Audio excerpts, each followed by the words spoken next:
evening. You're watching the main news on HKIBC. I'm Maisy Mok. Here's a look at tonight's top stories. More than 200,000 tourists arrive in Hong Kong as the Golden Week holiday kicks off. The Happy Hong Kong campaign gets underway with a food fair and $30 cinema tickets. Chinese evacuees from Sudan arrive in Beijing as fighting in the African country enters its third week. Hong Kong's tourist industry received a shot in the arm today, with over 210,000 people arriving at the start of the Golden Week holiday. Most of the arrivals were mainlanders who came to shop and visit landmarks. It's the start of the Golden Week holiday on the mainland, and thousands of people chose to spend the break in Hong Kong. West Kowloon Station was filled with holidaymakers who arrived on high-speed trains. This man, who joined a tour group from Wuhan, says his 6-day visit is his first to Hong Kong since the handover. Like many other tourists, this woman came here to shop. She wants to buy health supplements and milk formula for her children. This is the first Golden Week since the pandemic and the full opening of the border. With all COVID measures lifted, maskless tourists flock to Tsim Sha Tsui to take photos. The Travel Industry Council expects around 600,000 mainlanders to visit the city in the coming 5 days. Around 68 tour groups arrived today, less than half the number in pre-COVID times. Speaking at Hong Kong Ferry's centenary celebrations, Executive Director Gabriel Lee said bookings from tour groups to dine on its harbor cruise vessels have reached up to 80%. Hong Kongers, meanwhile, took advantage of their 3-day weekend to head north. There were 7,000 mainland-bound travelers at West Kowloon Station as of this morning alone. Most tickets for the high-speed railway were sold out for the day. The Transport and Logistics Bureau expects 4.6 million people to leave and enter the city by land, sea, and air during the holiday. Transport Minister Lam Sai Hong visited 2 of the city's busiest land control points, Lo Wu and the Hong Kong-Zhuhai-Macau Bridge, to monitor operations.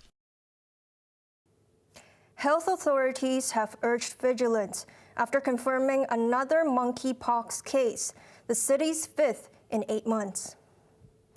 A 59-year-old man with a chronic disease developed a body rash on Tuesday. He tested positive for the monkeypox virus yesterday and was admitted to Princess Margaret Hospital in stable condition. The man visited Guangdong province several times this month. The Center for Health Protection advised people in high-risk groups to be vaccinated against the rare disease. The government is confident that the healthcare system will be able to cope with a surge in COVID cases. Speaking on iCable's Let's Talk program, Health Secretary Lo Chong-mao says COVID tests show that there's been a 4-fold jump in cases since the mask mandate was lifted, but he gave an assurance that there are no plans to make people wear masks again. Lo said the medical sector can handle a surge and social distancing measures will not be required.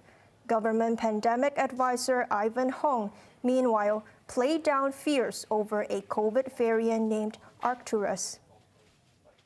For COVID, it will probably last for another 6 to 8 weeks before we reach the peak. We are expecting in Hong Kong there may be more cases to come, especially with the Arcturus, maybe increasing in the next few weeks. But overall, apart from being much more contagious, overall the pathogenesis is probably the same as the other Omicron. So I don't think it's anything to worry about.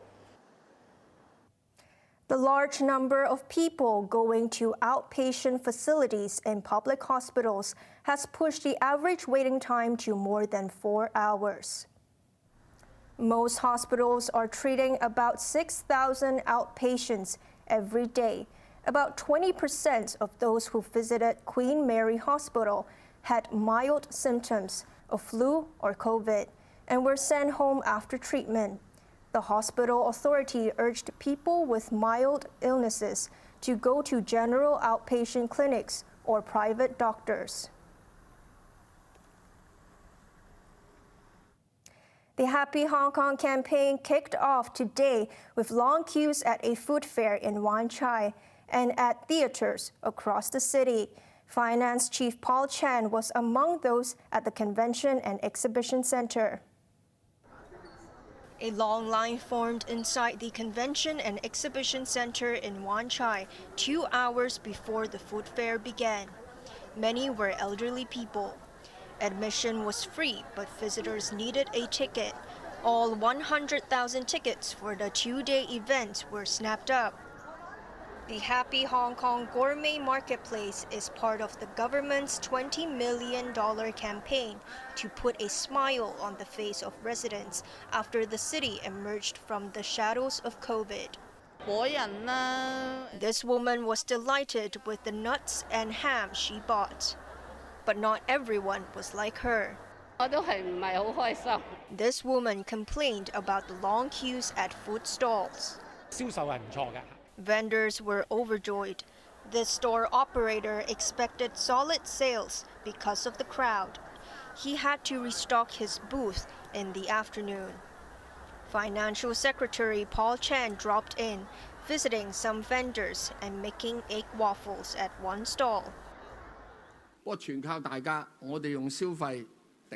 Earlier at the opening ceremony, he said exports dropped by around 20% in the first 2 months of the year, but local consumption helped to support the local economy.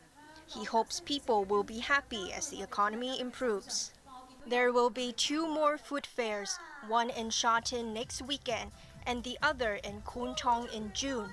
Those fairs are also free, but tickets will not be needed. Also today, people going to cinemas paid only $30 for a ticket. The line of cinema goers at this theater in Mongkok stretched well outside the venue. Overseas, an oil depot in the Crimean port of Sevastopol has been set alight following what appeared to be a drone strike by Ukraine.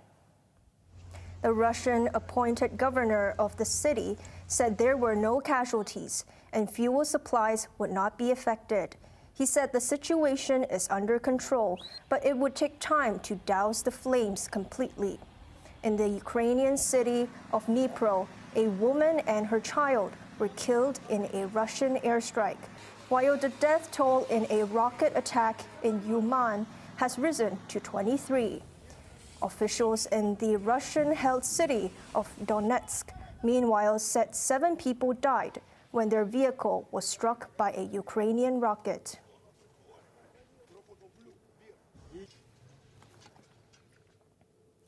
A plane carrying Chinese nationals who fled the conflict in Sudan has arrived in Beijing, but citizens of many other countries are struggling to find their way out of the African state, where the warring factions have ignored a truce. Sachin Katvi reports.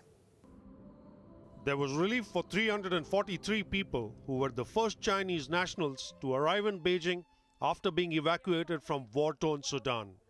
They were among more than 700 Chinese citizens picked up by 2 PLA Navy ships in Port Sudan and taken to the Saudi city of Jeddah, from where they were flown home.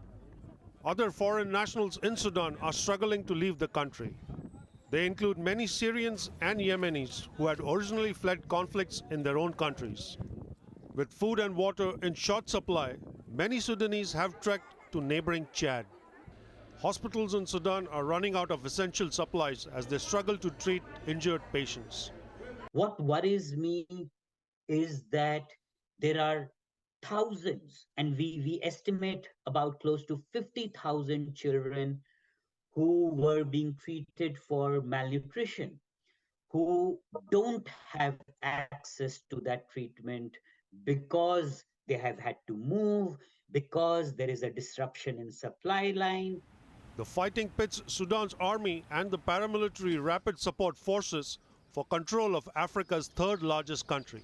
Despite a ceasefire, explosions and gunfire could be heard in and around the capital Khartoum. More than 500 people have died and 5,000 injured since the fighting started 2 weeks ago. Sachin Katwe, HKIBC. Brazil's president has legalized 6 new land reserves, keeping his promise to protect the rights of indigenous citizens. Flanked by representatives of people living in the Amazon rainforest, Luiz Inácio Lula da Silva signed a bill banned mining in an area covering 620,000 hectares. Only indigenous people will be allowed to exploit natural resources in the reserves. Lula also restricted commercial farming and logging. His decision reverses the policies of his far-right predecessor, Jair Bolsonaro, who gave big business a free hand in the Amazon. Iran and Saudi Arabia are to reopen embassies in each other's capital in the next few days. This comes as a Chinese-brokered peace deal between the two oil-rich countries changes the political contour of the volatile Middle East. Azam Khan reports. Iranian Foreign Minister Hossein Amir Abdullahian welcomed the new phase of friendship and cooperation between Tehran and Riyadh. Speaking at a press conference in the Iranian embassy in Beirut, he announced that Iran and Saudi Arabia will reopen their embassies in each other's capital in the coming days. The two oil exporters will also step up diplomatic visits to seal their new friendship. The Iranian minister said his Saudi counterpart has welcomed his invitation to visit Tehran. Amir Abdullahian noted that the move reflects the speedy progress of political developments since China helped the two Middle East powers re-establish ties after a break of 7 years. He said the agreement will not only positively change the relationship between Saudi Arabia and Iran, but the entire region as a whole. Yemen will benefit greatly as efforts are being made to end a conflict that has claimed hundreds of thousands of lives in the past 8 years. Most of the victims were killed by a Saudi-led coalition armed by the West in a struggle against the Houthis in Yemen. There's also hope for war-ravaged Syria, which is set to resume ties with the Saudis. But in a reminder that Israel remains a threat, Amir Abdullahian visited the southern Lebanese border, where he expressed support for the Hezbollah group. His visit came just 3 weeks after Israel launched strikes against southern Lebanon. Azam Khan, HKIBC. A 13-year-old boy in the United States has been hailed as a hero for steering a bus to safety after the driver fainted. The driver in Detroit struggled to stay conscious and informed her company office that she needed to pull over. As the driver slumped into her seat, Dylan Reeves swung into action, grabbing the steering wheel and stepping on the brakes, ending a nightmare for the other 60 students in the bus. He then yelled out for someone to alert the police. This was an extraordinary act of courage and maturity on his part. He jumped up from his seat, threw his backpack down, ran to the front of the bus, grabbed the steering wheel, and brought the bus to a stop. The police officer called me, and my first response was, what the heck did he do? And they're like, no, this is a good call. I'm like, oh. He goes, your son's a hero. On to the weather now. Tomorrow will be sunny and dry. Temperatures will range between 21 and 26 degrees. Expect similar conditions in the following days. That's our main news for Saturday night. Join us for more news at 11. I'm Maisy Mok. Good night.